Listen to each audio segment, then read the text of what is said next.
ಮೇ ಮಾತರಿಶ್ವನ್ನ ಪಿತರತುಲಗುರೋ ಭ್ರಾತರಿಷ್ಟಾಪ್ತಬಂಧೋ ಸ್ವಾಮಿನ್ನ ಸರ್ವಾಂತರಾತ್ಮನ್ನ ಜರಜರಯಿತರ್ಜನ್ಮ ಮೃತ್ಯಾಮಯಾನಾಂ ಗೋವಿಂದೇ ದೇಹಿ ಭಕ್ತಿಂ ಭವತಿ ಚ ಭಗವನ್ನೂರ್ಜಿತಾಂ ನಿರ್ನಿಮಿತ್ತಾಂ ನಿರ್ವ್ಯಾಜಾಂ ನಿಶ್ಚಲಾಂ ಸದ್ಗುಣಗಣ ಬೃಹತೀಂ ಚಾಶ್ವತೀಮಾಚುದೇವ ನಾರಾಯಣಂ ನಮಸ್ಕೃತ್ಯ ನರಂ ಚೈವ ನರೋತ್ತಮಂ ದೇವೀಂ ಸರಸ್ವತೀಂ ವ್ಯಾಸಂ ತತೋ ಜಯಮುದೀರಯೇ ವಿಜಾನತಾಂ ಅವಿತ್ತಸ್ಯ ಮಧ್ವಸ್ಯ ಜಗತಿ ಗುರೋಃ ಪೂರ್ವಾಚಾರ್ಯಮಹಿಷ್ಠಾನಾಮಿಯಂ ಪ್ರಣತಿಮಾಲಿಕಾ ಪೂರ್ಣಜ್ಞಾನಾಯ ವಿದ್ಮಹೇ ಪೂರ್ಣಾನಂದಾಯ ಧೀಮಹಿ ತನ್ನೋ ವ್ಯಾಸ ಪ್ರಚೋದಯಾತ್.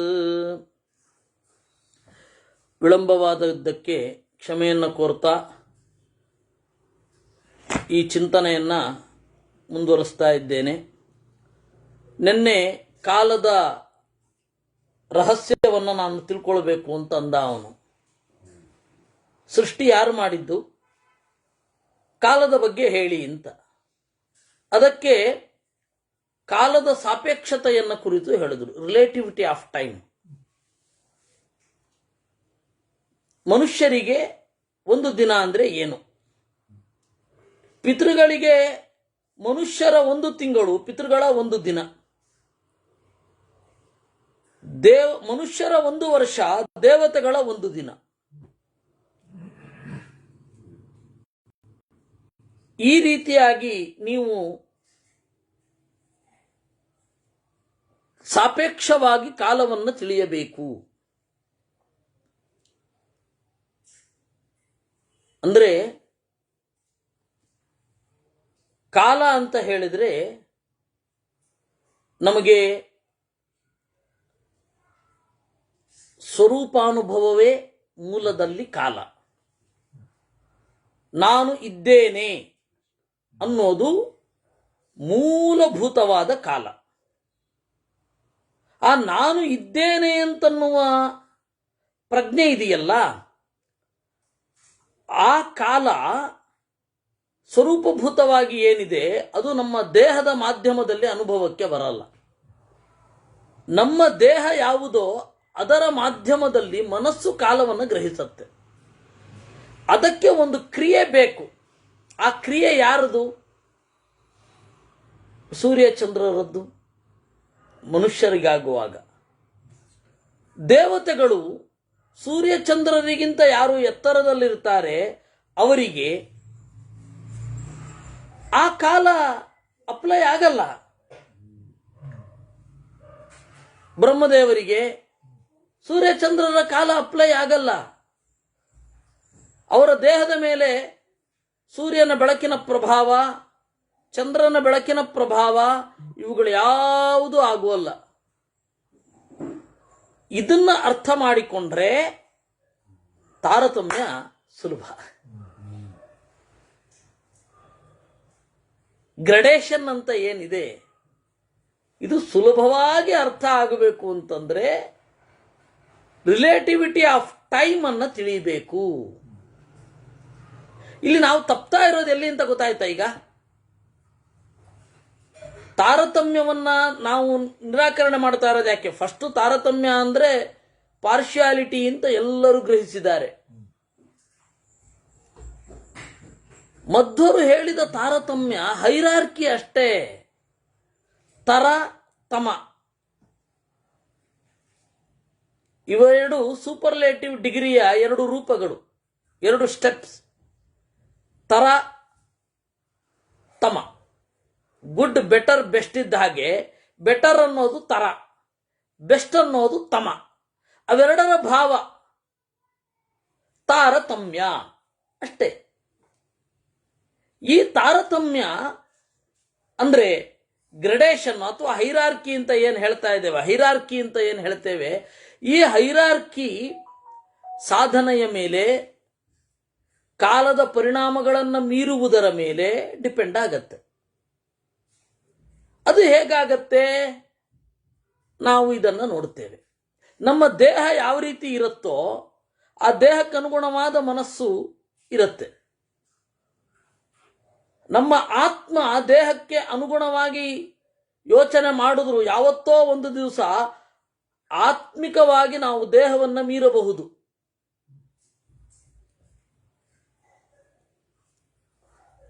ಮನಸ್ಸು ದೇಹವನ್ನು ಮೀರಲ್ಲ.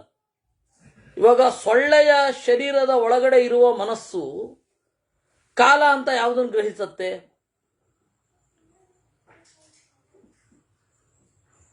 ಸೊಳ್ಳೆಯ ಶರೀರದಲ್ಲಿರುವ ಮನಸ್ಸು ಕಾಲ ಅಂತ ಯಾವುದನ್ನು ಗ್ರಹಿಸುತ್ತೆ? ಆ ದೇಹದಲ್ಲಿ ಆಗುವ ಪರಿಣಾಮಗಳನ್ನ ನೋಡಿಕೊಂಡು ಕಾಲ ಅಂತ ಗ್ರಹಿಸುತ್ತೆ.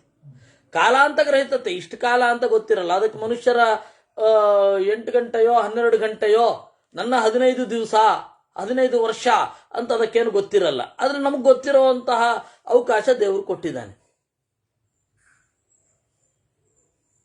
ಬೇರೆ ಪ್ರಾಣಿಗಳಿಗೆ ಸೂರ್ಯ ಚಂದ್ರರ ಉದಯ ಗೊತ್ತಾಗತ್ತೆ, ಮೂಳೆ ಇಲ್ಲದ ಪ್ರಾಣಿಗಳಿಗೆ ಅದು ಗೊತ್ತಾಗಲ್ಲ. ಮೂಳೆ ಇರೋ ಪ್ರಾಣಿಗಳಿಗೆ ಸೂರ್ಯ ಚಂದ್ರರ ಉದಯ ಗೊತ್ತಾಗತ್ತೆ. ಹಗುರವಾದ ಮೂಳೆ ಇರುವಂತಹ ಪ್ರಾಣಿಗೆ, ಹಕ್ಕಿಗೆ ಏನಾಗತ್ತೆ? ಓ, ಚಳಿಗಾಲ ಬಂತು, ಇಲ್ಲಿಗೆ ಹೋಗಬೇಕು ಅಂತ ಯಾವ ಮ್ಯಾಪ್ ಹಾಕೊಂಡಿರುತ್ತದು? ಚಳಿಗಾಲ ಬಂದ ಕೂಡಲೇ ಇಲ್ಲಿಗೆ ಬರಬೇಕು, ಇಲ್ಲಿಗೆ, ಹಾಗೆ ಇವೆಲ್ಲ. ಅದರಿಂದಾಗಿ ಈ ಕಾಲ ಏನಿದೆ, ಈ ಕಾಲಕ್ಕೆ ಒಂದು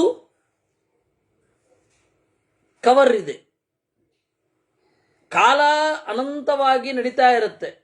ಈ ಕಾಲ ನಮಗೆ ತೋರೋದು ನಮ್ಮ ದೇಹ ಅಥವಾ ಮನಸ್ಸು ಅನ್ನುವ ಬಣ್ಣದ ಕನ್ನಡಿಯ ಮೂಲಕ ಈ ಕಾಲ ನಮ್ಮ ಅನುಭವಕ್ಕೆ ಬರುತ್ತೆ. ಆತ್ಮಿಕವಾಗಿ ಯೋಚನೆ ಮಾಡುವಾಗ ಇದನ್ನ ಮೀರಬಹುದು.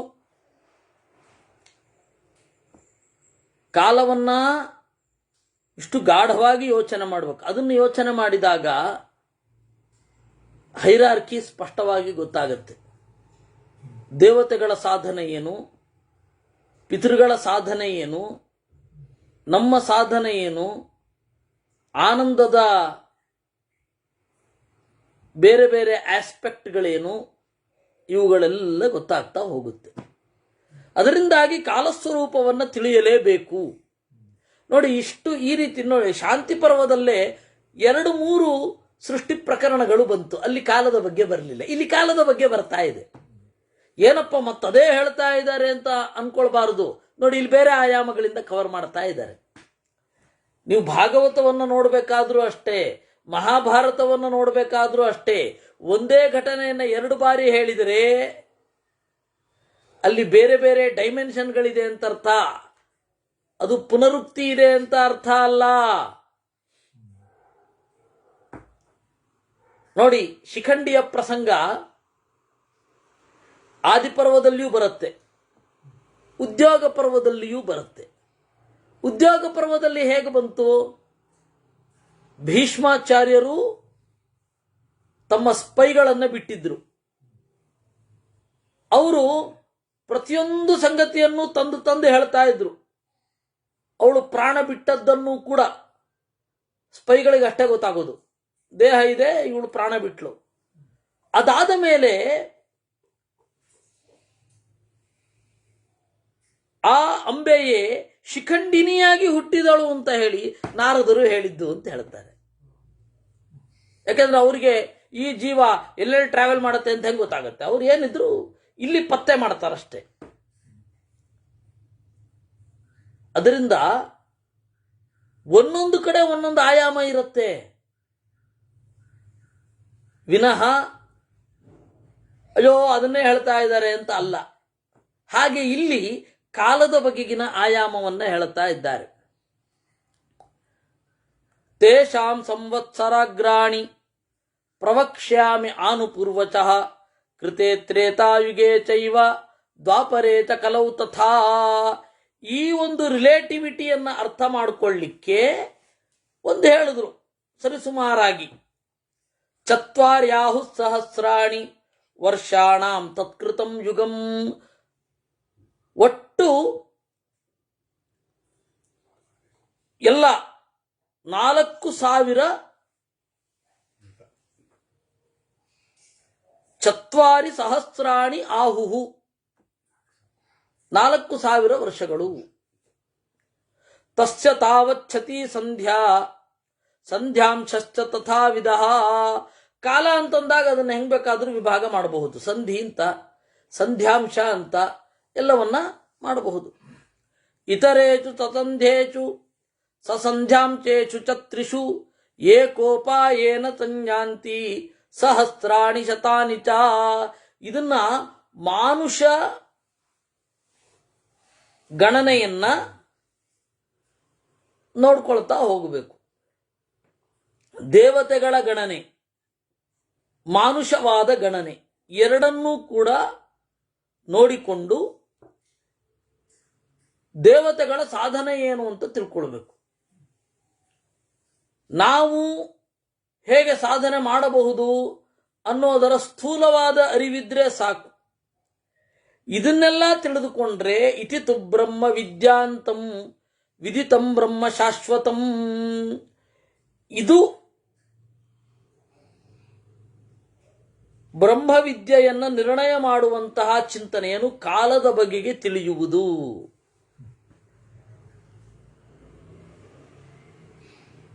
ಇದರಲ್ಲಿ ದೇವರು ಏಕಪ್ರಕಾರನಾಗಿ ಇದ್ದಾನೆ ಅಂತ ತಿಳಿದುಕೊಳ್ಳಬೇಕು. ಎಂತೆಂಥವ್ರಿಗೂ ವಿಕಾರ ಉಂಟು, ಬದಲಾವಣೆಗಳುಂಟು.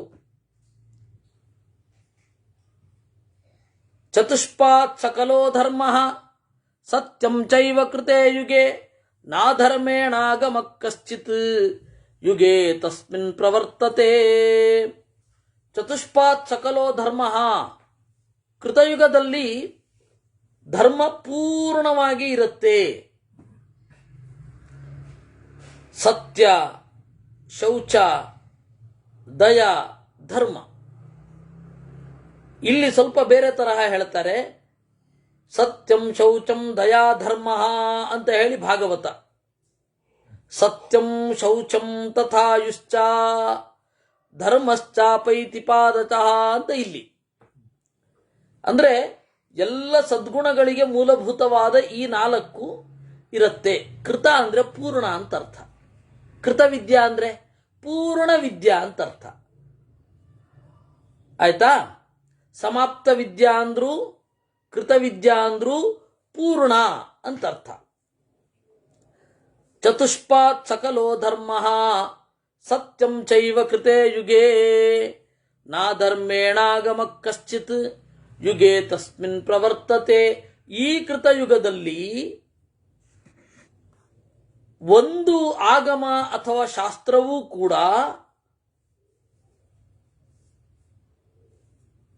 ಸತ್ಯದಿಂದಲ್ಲದೆ ಬೇರೆಯದರಿಂದ ಮೂಡುವುದಿಲ್ಲ. ಯಾಕೆ? ಕೃತಯುಗದಲ್ಲಿ ಹೆಚ್ಚು ಮತಗಳಿರಲಿಲ್ಲ, ಸಿದ್ಧಾಂತಗಳಿರಲಿಲ್ಲ. ಅಂದ್ರೆ ಆ ಅವಕಾಶ ಇರಲಿಲ್ಲ. ತಪ್ಪಾದ್ರೆ ತಾನೇ ತಪ್ಪು ಮತಗಳು ಮೂಡೋದು. ಚೌರಿಕಾ ನೃತ ಮಾಯಾಭಿ ಅಧರ್ಮಶ್ಚೋಪಚೀಯತೆ. ಆಮೇಲೆ ನಂತರದ ದಿನಗಳಲ್ಲಿ ಕಳ್ಳತನ, ಮಿಥ್ಯಾಜ್ಞಾನ, ಕಪಟ ಎಲ್ಲ ಶುರು ಆಗತ್ತೆ. ಅರೋಗ ಸರ್ವಸಿದ್ಧಾರ್ಥ ಚತುರ್ವರ್ಷ ಶತಾಯುಚ ಕೃತೆ ತ್ರೇತಾಯುಗೇ ತೇಚಾಂ ಪಾದಶೋ ಹಸತೆ ವಯಃ. ಹಾಗೆ ಯುಗಗಳಲ್ಲಿ ಕ್ರಮೇಣ ಆಯುಷ್ಯದ ಪ್ರಮಾಣವೂ ಕಡಿಮೆ ಆಗತ್ತೆ. ವೇದವಾದಾಶ್ಚಾನುಯುಗಂ ಹರಸಂತೀತಿ ಚನಶ್ರುತಂ ಆಯುಂಷಿ ಚಾಶಿಶ್ಚೈವ ವೇದಶ್ಚೈವ ತ್ರಯತ್ಫಲಂ. ವೇದವಾದ ಯುಗಕ್ಕೆ ಅನುಗುಣವಾಗಿ ಹ್ರಾಸವಾಗತ್ತೆ ಅಂತ ನಾವು ಕೇಳಿದ್ದೇವೆ. ವೇದದ ಬಗೆಗಿನ ಯಥಾರ್ಥ ಜ್ಞಾನ ಕ್ರಮೇಣ ಕಡಿಮೆ ಆಗ್ತಾ ಬರುತ್ತೆ. ತ್ರೇತಾಯುಗದಲ್ಲಿ, ದ್ವಾಪರ ಯುಗದಲ್ಲಿ, ಕಲಿಯುಗದಲ್ಲಿ ಪೂರ್ಣ ನಾಶ ಆಗುತ್ತೆ. ಆಯುಷ್ಯ ತೆಗೆದುಕೊಳ್ಳಿ, ಎಲ್ಲವೂ ಮತ್ತೆ ವೇದದ ಫಲ ಕ್ರಮೇಣ ಕಡಿಮೆ ಆಗುತ್ತೆ. ಅದರಿಂದಾಗಿ ನಾವಿವತ್ತು ಈ ತರಹ ಮಾಡಿದ್ರೆ ಈ ತರಹ ಫಲ ಸಿಕ್ಬಿಡತ್ತೆ ಅಂತ ಹೇಳಿದೆ, ಮಾಡಿದೆವು ಬರಲಿಲ್ಲ ಅಂತ ಹೇಳಲಿಕ್ಕಾಗಲ್ಲ. ಅಂದಾಗ ವೇದ ಅಪ್ರಮಾಣ ಅಂತ ಹೇಳಲಿಕ್ಕಾಗಲ್ಲ. ಅದಕ್ಕೆ ಬೇರೆಯವರೆಲ್ಲ ವೇದ ಅಪ್ರಮಾಣ ಅಂತನ್ನೋದನ್ನ ಏನು ಹೇಳ್ತಾ ಇದ್ದಾರೆ, ಅವ್ರಿಗೂ ಹೇಳಲಿಕ್ಕಾಗಲ್ಲ. ಫಲ ಇಲ್ಲ, ಆದ್ದರಿಂದಾಗಿ ವೇದ ಅಪ್ರಮಾಣ ಅಂತ ಅವರು ಹೇಳ್ತಾ ಇಲ್ಲ. ಮತ್ತೇನು ಹೊಸ ಪರಿಭಾಷೆ ಸೃಷ್ಟಿ ಮಾಡಿಕೊಂಡಿದ್ದಾರೆ. ವೇದ ಅನ್ನೋದು ದಮನಕಾರಿಯಾಗಿದೆ ಅಂತ ಶುರು ಮಾಡಿದ್ದಾರೆ. ಯಾಕೆ ಅಂದ್ರೆ ಅವ್ರಿಗೆ ಬೇರೆ ಕಾರಣ ಇಲ್ಲ, ಬೇರೆ ಎಲ್ಲವೂ ಕೂಡ ಹಾಗೆ. ಯಾಕೆ? ವಿಜ್ಞಾನ ಫಲ ಕೊಡತ್ತಾ? ಮಳೆ ಆಗತ್ತೆ ಅಂತ ಹವಾಮಾನ ಇಲಾಖೆ ಇರುತ್ತೆ, ಆಗಲಿಲ್ಲಪ್ಪ. ಅಲ್ಲಿ ನೋಡುವವನ ಕೊರತೆಯೋ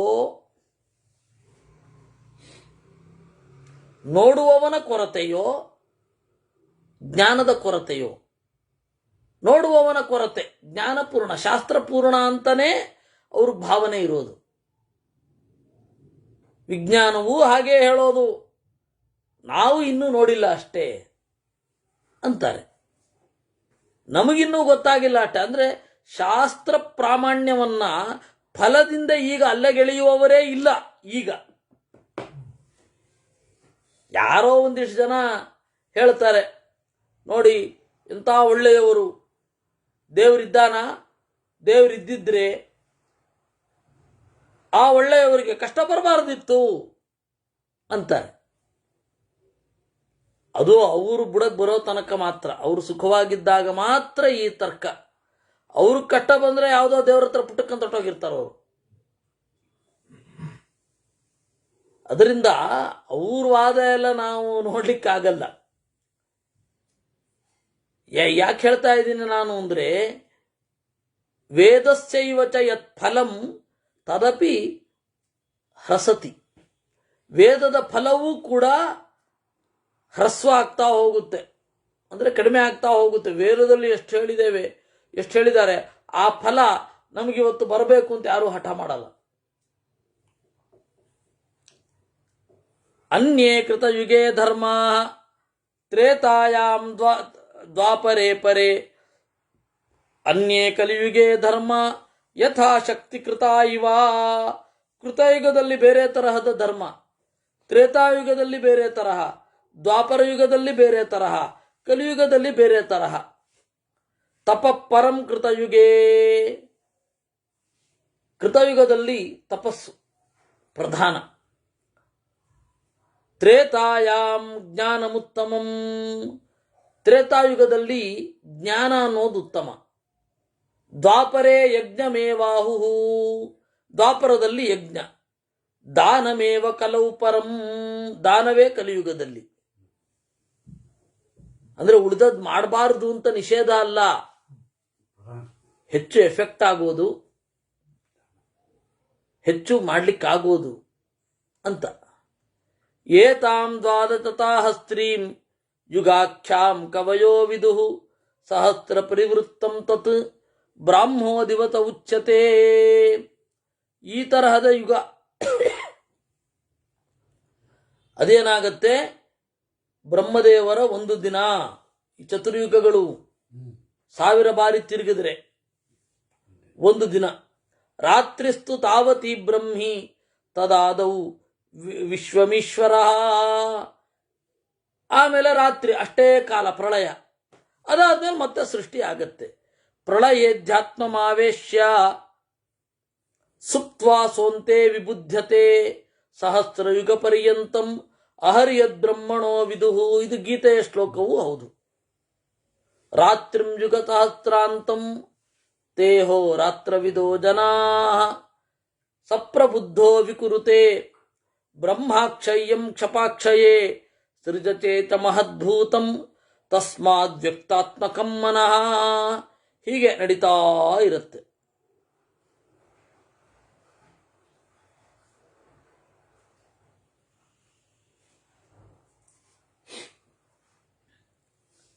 ಅದರಿಂದಾಗಿ 216ನೇ ಸರ್ಗ ನಾವು 16ನೆಯ ಅಧ್ಯಾಯವನ್ನು ಇಲ್ಲಿ ನೋಡ್ತಾ ಇದ್ದೇವೆ. ವ್ಯಾಸಃ ಬ್ರಹ್ಮತೇಜೋಮಯಂ ಶುಕ್ಲಂ ಯಸ್ಯ ಸರ್ವಮಿದಂ ರಸಃ ಏಕಸ್ಯ ಬ್ರಹ್ಮಭೂತಸ್ಯ ದ್ವಯಂ ಸ್ಥಾವರ ಜಂಗಮಂ. ಈ ರೀತಿಯಾದ ಬ್ರಹ್ಮನನ್ನ ತಿಳಿಯಬೇಕು, ಈ ತರಹದ ಕಾಲವನ್ನು ತಿಳಿಯಬೇಕು, ಈ ಕಾಲದಲ್ಲಿ ಹೀಗಿರುವುದನ್ನು ತಿಳಿಯಬೇಕು ಅಂತ ಹೇಳಿದ್ರು. ಬ್ರಹ್ಮತೇಜೋಮಯಂ ಶುಕ್ಲಂ ಯಸ್ಯ ಸರ್ವಮಯಂ ಇದಂ ರಸಃ. ನೋಡಿ,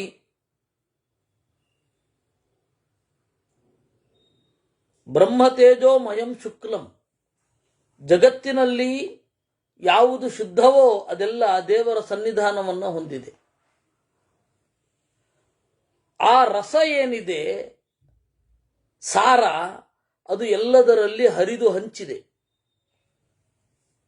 ಆ ಪರಮಾತ್ಮನ ಸನ್ನಿಧಾನ ಎರಡರಲ್ಲಿಯೂ ಇದೆ, ಸ್ಥಾವರ ಪ್ರಪಂಚದಲ್ಲಿ, ಜಂಗಮ ಪ್ರಪಂಚದಲ್ಲಿ. ಅಹರ್ಮುಖೇ ವಿಬುದ್ಧಂ ತತ್ ಸೃಜತೆ ವಿದ್ಯೆಯಾ ಜಗತ್ ಅಗ್ರಯೇವ ಮಹದ್ಭೂತಂ ಆಶು ವ್ಯಕ್ತಾತ್ಮಕಂ ಮನಃ. ಅಹರ್ಮುಖೇ ವಿಬುದ್ಧಂ ತತ್, ಸೃಷ್ಟಿಯ ಆದಿಯಲ್ಲಿ ಪೂರ್ಣನಾಗಿದ್ದ ದೇವರು ಮೊದಲು ಸೃಷ್ಟಿ ಮಾಡಿದ್ದು ವಿದ್ಯೆಯನ್ನ. ಆಮೇಲೆ ಆ ವಿದ್ಯೆಯನ್ನ ಪಡೆದುಕೊಳ್ಳಬಹುದಾದ ಸಾಧ್ಯತೆ ಇರುವ ಮನಸ್ಸನ್ನ. ಅಥ ಭೂಯೋಪಿ ಚಾರ್ಚಿಷ್ಮಾನ್ ಅಸೃಜತ್ ಸಪ್ತಮಾನತಾನ್ ದೂರಗಂ ಬಹುಧಾಗಾಮಿ ಪ್ರಾರ್ಥನಾ ಸಂಶಯಾತ್ಮಕಂ. ಆಮೇಲೆ ನಾರಾಯಣನಾದವ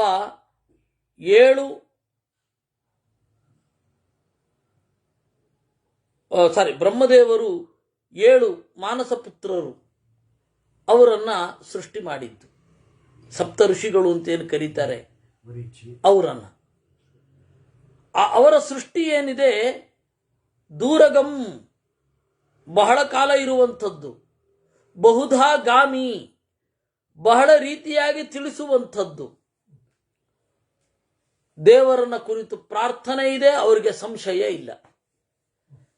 ಆ ತರಹದ ಮನಸ್ಸಿನಿಂದ ಅವರ ಸೃಷ್ಟಿಯಾಗಿದ್ದು. ಮನಸ್ಸೃಷ್ಟಿಂ ವಿಕುರುತೆ ಚೋದ್ಯಮಾನಂ ಸಿಸೃಕ್ಷಯ ಆಕಾಶೋ ಜಾಯತೆ ತಸ್ಮಾತ್ ತಸ್ಯ ಶಬ್ದೋ ಗುಣೋ ಮತಃ. ಈ ರೀತಿ ಸೃಷ್ಟಿಯ ಬಯಕೆ ಬಂದಾಗ ಮನಸ್ತತ್ವ ಎನಿಸಿದ ಬ್ರಹ್ಮನ ಇದು ರುದ್ರದೇವರ ಸೃಷ್ಟಿಯೂ ಆಯಿತು. ಆ ರುದ್ರದೇವರು ಅವರಿಂದ ಆಕಾಶದ ಸೃಷ್ಟಿ, ತಾಮಸಾಹಂಕಾರದಿಂದ. ಆ ಆಕಾಶದ ಗುಣ ಯಾವುದು? ಶಬ್ದ. ಆಕಾಶದಲ್ಲಿ ಒಂದು ಬದಲಾವಣೆ ಉಂಟಾಯಿತು. ಆಕಾಶಾತ್ ವಿಕುರ್ವಾಣಾತ್, ಆಕಾಶದಲ್ಲಿ ಒಂದು ಚಲನೆ ಉಂಟಾಯಿತು, ಒಂದು ಕ್ಷೋಭ ಅಂತ ಕರೀತಾರೆ. ಆ ಚಲನೆ ಏನಿದೆ ಅದರಿಂದ ಸರ್ವಗಂಧವಃ ಶುಚಿಃ ಬಲವಾನ್ ಜಾಯತೆ ವಾಯು, ಬಲಿಷ್ಠವಾದ ಗಾಳಿ.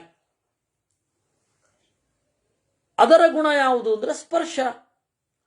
ವಾಯೋರಪಿ ವಿಕುರ್ವಾಣಾತ್ ಜ್ಯೋತಿರ್ಭೂತಂ ತಮೋನುದಂ ರೋಚಿಷ್ಣು ಜಾಯತೆ ತತ್ರ ತದ್ರೂಪ ಗುಣ ಮುಚ್ಚತೆ. ಆ ವಾಯುವಿನಲ್ಲಿ ಒಂದು ವಿಕಾರ ಉಂಟಾಯಿತು. ವಾಯುವಿನಲ್ಲಿ ವಿಕಾರ ಯಾವುದು ಅಂದ್ರೆ ವಿಪರೀತವಾದ ವೇಗ. ವಿಪರೀತವಾದ ವೇಗ ಬಂದಾಗ ಕತ್ತಲು ಕಳೆಯಿತು, ಬೆಳಕು ಮೂಡಿತು. ಅದರ ಗುಣ ಯಾವುದು? ಅಗ್ನಿತತ್ವದ ಗುಣ ರೂಪ. ಜ್ಯೋತಿಷೋಪಿ ವಿಕುರ್ವಾಣಾತ್ ಭವಂತ್ಯಾಪೋ ರಸಾತ್ಮಿಕಾ ಅದ್ಭ್ಯೋ ಗಂಧಗುಣ ಭೂಮಿ ಪೂರ್ವೈಷಾ ಸೃಷ್ಟಿರುಚ್ಯತೆ. ಆ ಬೆಂಕಿ ವಿಕಾರವನ್ನು ಹೊಂದಿದಾಗ, ತೇಜಸ್ಸು ವಿಕಾರ ಹೊಂದಿದಾಗ ನೀರಾಯಿತು. ನೀರಿನ ಗುಣ ರಸ. ಆ ರಸದಿಂದ ಗಂಧಗುಣಾತ್ಮಕವಾದ ಭೂಮಿ ಉಂಟು. ಗುಣ ಪೂರ್ವಸ್ಯ ಪೂರ್ವಸ್ಯ ಪ್ರಾಪ್ನುವಂತ್ಯುತ್ತರೋತ್ತರಂ ತೇಷಾಂ ಯಾವದ್ವಿಧಂ ಯದ್ಯತ್ ತತ್ತಾವದ್ ಗುಣಕಂ ಸ್ಮೃತಂ. ಹಿಂದಿನ ಹಿಂದಿನ ಭೂತಗಳ ಗುಣ ಮುಂದಿನ ಮುಂದಿನ ಭೂತಗಳಿಗೆ ಬರ್ತಾ ಹೋಯಿತು. ಉಪಲಭ್ಯಾಪ್ಸು ಚೇದ್ಗಂಧಂ ಕೇಚಿದ್ ಬ್ರೂಯುರನೈಪುಣಾತ್ ಪೃಥಿವ್ಯಾಮೇವ ತಂ ವಿದ್ಯಾತ್ ಅಪೋ ವಾಯುಂಚ ಸಂಶ್ರಿತಂ. ಕೆಲವರು ಏನ್ ಮಾಡ್ತಾರೆ, ನೀರಿನಲ್ಲಿ ಗಂಧವನ್ನು ಕಂಡು ಗಂಧವು ನೀರಿನ ಗುಣ ಕೂಡ ಹೌದು ಅಂತಾರೆ. ಆದರೆ ಅದು ಮೂಲಭೂತವಾಗಿ ಪೃಥ್ವಿಯದ್ದು ಅಂತ ಅಂದುಕೊಳ್ಳಬೇಕು. ಈ ರೀತಿ ತತ್ವಗಳ ಸೃಷ್ಟಿ ಆಯಿತು. ಈ ತತ್ವಗಳ ಸೃಷ್ಟಿಯಾದಾಗಲೂ ಕೂಡ ಅವರೆಲ್ಲರೂ ಸೃಷ್ಟಿ ಮಾಡಲಿಕ್ಕೆ ಆಗಲಿಲ್ಲ, ಸೇರ್ಲಿಕ್ಕೆ ಆಗಲಿಲ್ಲ. ಆ ಅಭಿಮಾನಿಗಳನ್ನ ಒಟ್ಟು ಮಾಡಿ ದೇವರು ಸೃಷ್ಟಿ ಮಾಡಿದ. ತೇ ಸಮೇತ್ಯ ಮಹಾತ್ಮಾನಃ ಅನ್ಯೋನ್ಯಮಭಿಸಂತ್ರಿತಾ ಶರೀರಾಶ್ರಯಣಂ ಪ್ರಾಪ್ತಾ ತತಃ ಪುರುಷ ಉಚ್ಯತೆ. ಆ ಎಲ್ಲ ಹಿರಿದಾದ ತತ್ವಗಳು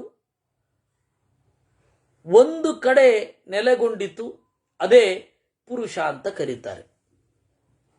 ಇದಕ್ಕೆ ಎರಡರ್ಥ ಇದೆ. ತತ್ವಗಳೆಲ್ಲ ಯಾರಿಂದ ಆಯ್ತೋ ಅವನು ಪುರುಷ, ನಾರಾಯಣ. ಇನ್ನೊಂದು ಪುರು ಅಂತಂದ್ರೆ ಹಿರಿದಾದ ಭೂತಗಳೆಲ್ಲ ಯತ್ರ ಸಂಭವಂತಿ ಸೀದಂತಿ. ಹಿರಿದಾದ ಭೂತಗಳೆಲ್ಲ ಚಿಕ್ಕ ರೂಪದಲ್ಲಿ ಎಲ್ಲಿ ಇರುತ್ತೋ ಆ ದೇಹ ಪುರುಷ ದೇಹ. ಈ ಹೊಸ ನಿರ್ವಚನ ಬಂತು ಇಲ್ಲಿ. ಯಾಕೆಂದ್ರೆ ದೊಡ್ಡ ದೊಡ್ಡ ದೊಡ್ಡ ದೊಡ್ಡ ಆಕಾಶ ಎಷ್ಟು ಇದೆ, ಆ ಆಕಾಶ ಮಿನಿಯೇಚರ್ ಮಾಡಲಾಗಿಲ್ಲಿಲ್ವಾ? ಸೂರ್ಯ ಚಂದ್ರರು ಅಲ್ಲಿದ್ದಾರೆ, ಮಿನಿಯೇಚರ್ ಮಾಡಲಾಗಿ ಇಲ್ಲಿದ್ದಾರೆ ದೇಹದಲ್ಲಿ. ಕೆಳಗಿನ ಬೆಳಕು ಬೆಂಕಿ ಪ್ರತಿಯೊಂದು ಕಟ್ಟಿಗೆಯಲ್ಲಿದೆ, ಪ್ರತಿಯೊಂದು ಇಂಧನದಲ್ಲಿದೆ. ಆ ಬೆಂಕಿ ಪುಟ್ಟದಾಗಿ ನಾಲಿಗೆಯೊಳಗಡೆ ಕುಳಿತಿದೆ. ಅದರಿಂದಾಗಿ ಬಾಯಿ ಒಣಗಿದಾಗ ನೀರು ಹಾಕಿ ಅಂತವೆ. ನೀರಿನಿಂದ ಉರಿಯುವ ಬೆಂಕಿ ಯಾವುದು ಅಂತಂದ್ರೆ ಮಾತು. ಅದರಿಂದಾಗಿ ಪುರೂಣಿ ಹಿರಿದಾದ ಪಂಚಭೂತಗಳು ಸೀದಂತಿ ಇಲ್ಲಿ ನೆಲೆಗೊಳ್ಳುತ್ತವೆ. ಅದರಿಂದಾಗಿ ಇವನು ಪುರುಷ. ಹಾಗಾದ್ರೆ ಪುರುಷ ಅಂದ್ರೆ ಪರ್ಸನ್ ಅಂತ ಅರ್ಥ ಬಂತು. ಯಾವುದೇ ಜೀವನನ ಪುರುಷ ಅಂತ ಕರೆಯೋದು. ಪುರುಷ ಅಂದ್ರೆ ಗಂಡಸು ಅಲ್ಲ, ಯಾವುದೇ ಶರೀರದ ಒಳಗಡೆ ಇರುವವ ಪುರುಷ. ಈಗ ಕೃಷ್ಣ ಗೀತೆಯಲ್ಲಿ ಹೀಗಿರಬೇಕು ಪುರುಷ ಹೀಗಿರಬೇಕು ಅಂತಂದ್ರೆ ಯಾರು? ಎಲ್ಲರಿಗೂ, ಗಂಡಿಗೂ ಹೆಣ್ಣಿಗೂ ಎಲ್ಲರಿಗೂ ಅನ್ವಯ, ತಿಳ್ಕೊಳ್ಳೋರ್ಗೆ ಅನ್ವಯ. ನೋಡಿ, ಮೇಲ್ ಶೆವೆನಿಸಂ ನಿಮ್ದೋ ಅಂತಾರೆ. ಮಧ್ವಾಚಾರ್ಯರು ಪುರುಷ ಅಂತನ್ನೋದಕ್ಕೆ ಜೀವ ಅಂತ ಅರ್ಥ ಮಾಡ್ತಾರೆ. ಪುರುಷ ಅಂದ್ರೆ ಗಂಡು ಅಲ್ಲ, ಹೆಣ್ಣು ಅಲ್ಲ, ಎರಡೂ ಕೂಡ. ಹಾಗಾದ್ರೆ ನಪುಂಸಕ ಅಂತ ಒಬ್ರಿದಾರಲ್ಲ, ಅದು ದೇಹದ ಪ್ರಾಬ್ಲಮ್ಮೇ ವಿನಃ ಜೀವದ ಪ್ರಾಬ್ಲಮ್ ಅಲ್ಲ. ಈ ಸೃಷ್ಟಿ ಮಾಡಲಿಕ್ಕೆ ಏನೋ ಒಂದು ಅಡ್ಡಿ ಇದ್ರೆ ಅವನು ನಪುಂಸಕ ಆಗ್ತಾನೆ, ಅಥವಾ ಇನ್ನೇನೋ ಸಮಸ್ಯೆಗಳಿರಬಹುದು ಅಷ್ಟೇ. ಅಥವಾ ಅವನು ಸೃಷ್ಟಿ ಮಾಡ್ಲಿಕ್ಕೆ ತೊಡಗಲಿಲ್ಲಪ್ಪ, ನಾನು ಸೃಷ್ಟಿ ಮಾಡಲ್ಲ ಅಂತ ಕೂತ್ಕೋತಾನೆ, ಅವನು ಪುರುಷ ಅಲ್ಲ ಅಂತಲ್ಲ. ಹೀಗಾಗಿ ಇಲ್ಲಿ ಏನಿದೆ, ಪ್ರಕೃತಿಯಲ್ಲಿ ನಪುಂಸಕತ್ವ ಇದೆ, ಜೀವರಲ್ಲಿ ಇಲ್ಲ ಅದು. ಹೀಗಾಗಿ ಪುರುಷ ಅಂದ್ರೆ ಪರ್ಸನ್ ಅಂತ ಅರ್ಥ. ಆದರೆ ಕನ್ನಡದಲ್ಲಿ, ಸ್ವಯಂ ಸಂಸ್ಕೃತದಲ್ಲಿ ಪುರುಷ ಅಂತ ಹೇಳಿದರೆ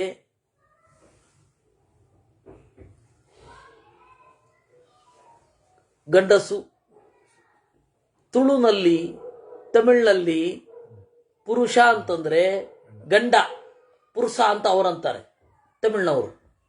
ಇವರು ಪುರುಷೇ ಅಂತಾರೆ. ಅಂದರೆ ಒಂದು ಭಾಷೆ ಹೇಗೆ ಕ್ರಮೇಣ ಬದಲಾಗ್ತಾ ಹೋಗುತ್ತೆ, ತನ್ನ ಮೂಲ ಅರ್ಥದಿಂದ ಡ್ರಿಫ್ಟ್ ಆಗ್ತಾ ಹೋಗುತ್ತೆ. ಈ ಕಾಂಟಿನೆಂಟಲ್ ಡ್ರಿಫ್ಟ್ ಬಗ್ಗೆ ತಲೆ ಕೆಡಿಸ್ಕೊಳ್ಳೋರು ಈ ವರ್ಬಲ್ ಡ್ರಿಫ್ಟಿನ ಬಗ್ಗೆಗೂ ತಲೆ ಕೆಡಿಸ್ಕೋಬೇಕು. ಅದಕ್ಕೆ ನಿರ್ವಚನವೇ ಆಸರೆ. ನಿರ್ವಚನವನ್ನು ನೋಡಬೇಕು ನಾವು, ಅವಾಗ ಇದರ್ಥ ಆಗತ್ತೆ. ಇದು ಇರಬೇಕಾದದ್ದು. ಶ್ರಯಣಾತ್ ಶರೀರಂ ಭವತಿ, ಇಷ್ಟು ಪುರುಷ ಅಂತ. ತೇ ಸಮೇತ್ಯ ಮಹಾತ್ಮಾನಃ, ಆ ಶ್ಲೋಕ ಇನ್ನೊಮ್ಮೆ ಹೇಳಿ ನಾನು ಇದನ್ನು ನಿಲ್ಲಿಸ್ತೇನೆ. ಇನ್ನೊಂದು ಹೇಳ್ತೇನೆ. ಶರೀರದ ನಿರ್ವಚನ ಇಲ್ಲಿದೆ. ತೇ ಸಮೇತ್ಯ ಮಹಾತ್ಮಾನಃ ಅನ್ಯೋನ್ಯಮಭಿಸಂಶ್ರಿತಾ ಶರೀರಾಶ್ರಯಣಂ ಪ್ರಾಪ್ತಾ ತತಃ ಪುರುಷ ಉಚ್ಯತೆ. ಹಿರಿದಾದ ವಸ್ತುಗಳು ಇಲ್ಲಿ ಪುಟ್ಟದಾಗಿ ನೆಲೆಗೊಂಡಿರುತ್ತವೆ, ಅದಕ್ಕೆ ಇವನು ಪುರುಷ. ಈ ಶ್ಲೋಕವನ್ನ ಹೇಳಬೇಕಾಯ್ತು, ಅದಕ್ಕೆ ಹೇಳಿದೆ. ಅದೇ ಅರ್ಥ ಹಿಂದೆ ಹೇಳಿದ್ದೆ. ಇನ್ನು ಶರೀರ, ಶ್ರಯಣಾತ್ ಶರೀರಂ ಭವತಿ ಅನ್ಯೋನ್ಯಮಭಿತಂ ಮೂರ್ತಿಮಾನ್ ಷೋಡಶಾತ್ಮಕ. ಶ್ರಯಣಾತ್, ಜೀವ ಇದನ್ನ ಆಶ್ರಯಿಸಿದ್ದಾನೆ, ಅದರಿಂದಾಗಿ ಶರೀರ ಅಂತ. ಶರೀರ ಅನ್ನೋದಕ್ಕೆ ಇನ್ನೊಂದು ಅದ್ಭುತವಾದ ನಿರ್ವಚನವನ್ನು ಮಧ್ವರು 13ನೇ ಅಧ್ಯಾಯದಲ್ಲಿ ಕೊಟ್ಟಿದ್ದಾರೆ ಗೀತೆಯಲ್ಲಿ. ಹಿಂಸಾ ಹೇತುಶ್ಚ ಜೀವಸ್ಯ ಪರೇಣ ಪ್ರೇರ್ಯತೆ ಚ ಯತ್. ಶರೀರ ಅಂತ, ಶರ ಅಂತಂದ್ರೆ ಜೀವನ ಹಿಂಸೆಗೆ ಕಾರಣ, ಈರ ಅಂತಂದ್ರೆ ಬೇರೆಯವರಿಂದ ಪ್ರೇರಿತವಾಗುತ್ತೆ. ಎರಡು ಸೇರಿ ಶರ ಮತ್ತೆ ಈರ ಶರೀರ ಅಂತ ಆಗತ್ತೆ. ಅದೊಂದು ನಿರ್ವಚನ ಆಯ್ತು. ಇದೊಂದು ನಿರ್ವಚನ ಕೊಡ್ತಾರೆ ಇಲ್ಲಿ. ಏನು? ವೇದವ್ಯಾಸರು ಶ್ರಯಣಾತ್ ಶರೀರಂ ಭವತಿ ಮೂರ್ತಿಮಾನ್. ಮೂರ್ತ ಅಂದ್ರೆ ವಿಸಿಬಲ್ ಅಂತ, ಅಮೂರ್ತ ಅಂದ್ರೆ ಇನ್ವಿಸಿಬಲ್. ಮೂರ್ತಿಮಾನ್, ನೀವು ಅದಕ್ಕೆ ಒಂದು ಸ್ವಲ್ಪ ಹಿಂದೆ ಹೋದ್ರೆ ಕೃಷ್ಣ ಮೂರ್ತಿ, ರಾಮ ಮೂರ್ತಿ ಅಂತ ಎಲ್ಲ ಹೆಸರಿಡ್ತಾ ಇರಲಿಲ್ಲ. ಅಂದ್ರೆ ಒಂದು ಮಧ್ವಾಚಾರ್ಯರ ಕಾಲದ ಹೆಸರುಗಳ ಸ್ಟೈಲ್ ಅನ್ನ ನೋಡಿದ್ರೆ, ನಂತರದ ಸ್ಟೈಲ್ ನೋಡಿದ್ರು ಕೂಡ ಇತ್ತೀಚೆಗೆ ಕೃಷ್ಣಮೂರ್ತಿ, ರಾಮಮೂರ್ತಿ, ಜ್ಞಾನಮೂರ್ತಿ ಅಂತ ಹೆಸರಿಡ್ತಾರೆ. ಜ್ಞಾನಮೂರ್ತಿ ಅಂತ ಹೆಸರಿಡೋರನ್ನ ಕೇಳಬೇಕು.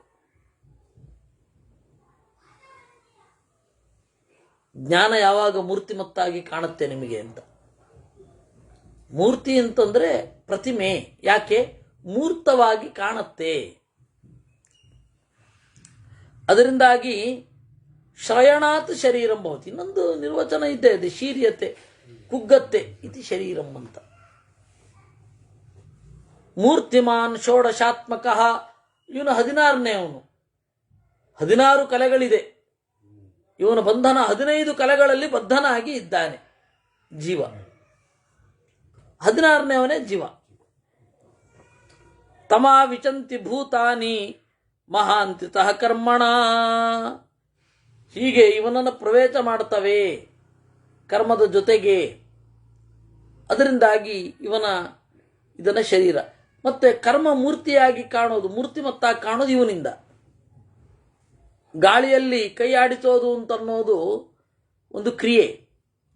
ಆ ಕ್ರಿಯೆ ಅಭಿವ್ಯಕ್ತ ಆಗೋದು ಸಿಟ್ಟಿನಿಂದಲೋ ದ್ವೇಷದಿಂದಲೋ. ಬಹಳ ದಿವಸ ಆಯಿತು ಕಂಡೆ ಅಂತ ಕೈ ಆಡಿಸೋದು, ಏನೋ ಮಾಡ್ತಾನೆ.